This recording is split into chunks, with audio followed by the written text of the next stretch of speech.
आपका IUI हो चुका है और अब आप सिर्फ एक ही चीज सोच रहे हो, अब क्या करूं ताकि रिजल्ट पॉजिटिव आ जाए।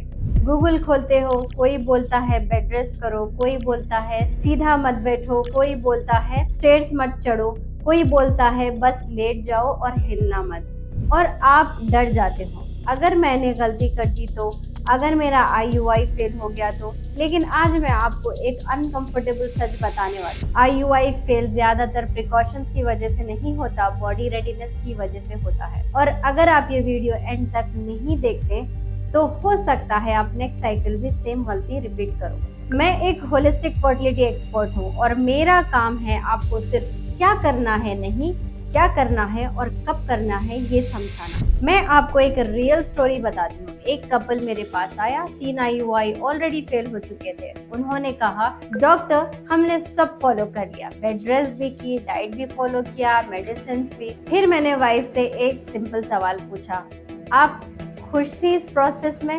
वो तुरंत रो पड़ी। डॉक्टर हर दिन डर था, हर दिन लगता था अगर मैं उठी तो कुछ गलत हो जाएगा, और वही उनकी सबसे बड़ी प्रॉब्लम थी। IUI के बाद सबसे बड़ा रिस्क स्टेयर्स नहीं स्ट्रेस होता है। अब समझो साइंटिफिकली क्या हो रहा है। स्पर्म डायरेक्टली यूट्रस में डाला गया, एग ओवल्यूशन के बाद रिलीज होता है, फर्टिलाइजेशन साइलेंटली होता है और उसके बाद 5 से 7 दिन में इम्प्लांटेशन होता है। आप कुछ भी करें, इम्प्लांटेशन को फोर्स नहीं कर सकते, सिर्फ सपोर्ट कर सकते हो। चलिए अब जानते हैं कुछ मिथ्स जो प्रिकॉशन से रिलेटेड होती है। मिथ नंबर 1, बेड रेस्ट जरूरी है। ये बहुत गलत बात है। 20 से 30 मिनट रेस्ट इनफ है, उसके बाद आप नॉर्मली लाइफ लीड कर सकती हैं। ज्यादा बेड रेस्ट से प्रेगनेंसी नहीं, एंजाइटी बढ़ती है। मिथ नंबर 2, स्टेयर्स नहीं चढ़ना। रियलिटी ये है कि नॉर्मल स्टेयर्स ओके हैं, लेकिन एक्सेस स्ट्रेन को अवॉइड कीजिए। मिथ नंबर 3, हिलना मत। अगर ऐसा होता तो वर्किंग वुमेन कभी प्रेग्नेंट ही ना होती। मिथ नंबर 4, रिलेशन मना है। ट्रुथ ये है कि 24 से 48 आवर्स रिलेशनशिप अलाउड है, हेल्पफुल हो सकता है। Myth number 5, special diet needed. कोई मैजिक डाइट नहीं होता, but junk food is equal to inflammation, inflammation is equal to implantation disturbance. मतलब कि आप जितना जंक फूड खाएंगे उतना आपको इन्फ्लेमेशन बढ़ेगा और उतना ही इम्प्लांटेशन इफेक्ट हो सकता है। चलिए अब देखते हैं कि रियल प्रिकॉशंस क्या है। नंबर 1, स्ट्रेस कंट्रोल करना, जो सबसे ज्यादा इंपॉर्टेंट चीज है। बॉडी को सेफ फील होना चाहिए। फियर मोड में बॉडी कंसीव बिल्कुल नहीं करती।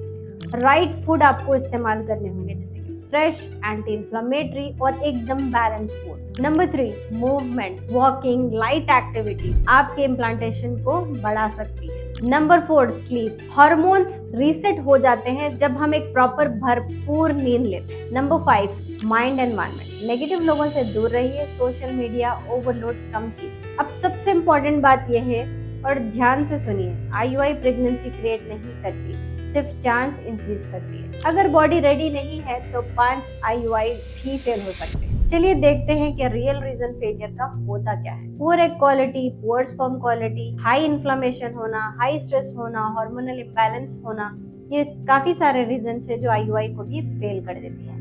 और इन सब पे काम किए बिना सिर्फ प्रोसीजर रिपीट पे रिपीट करते जाना, फ्रस्ट्रेशन के अलावा कुछ नहीं मिलेगा। आपको लगता है डॉक्टर कर देगा, प्रेगनेंसी हो जाएगी, लेकिन सच ये है कि प्रेगनेंसी आपकी बॉडी डिसाइड करती है। अगर बॉडी रेडी है, नेचुरल भी हो सकता है, और अगर नहीं है तो IUI भी फेल हो सकता है। प्रोसीजर से प्रेगनेंसी नहीं होती, प्रिपेयर बॉडी से होती है। अगर आप रेडी हो, सिर्फ ट्रीटमेंट नहीं रियल हीलिंग के लिए, कमेंट कीजिए आई चूज प्रिपरेशन, शेयर कीजिए, फॉलो करिए। और अगर आप अपनी बॉडी को ट्रूली रेडी करना चाहते हो तो गाइडेंस लें। मैं हूं doctor Tahira, thank you for watching. और याद रखिए, IUI सक्सेस लक नहीं, इंटरनल बैलेंस का रिजल्ट है।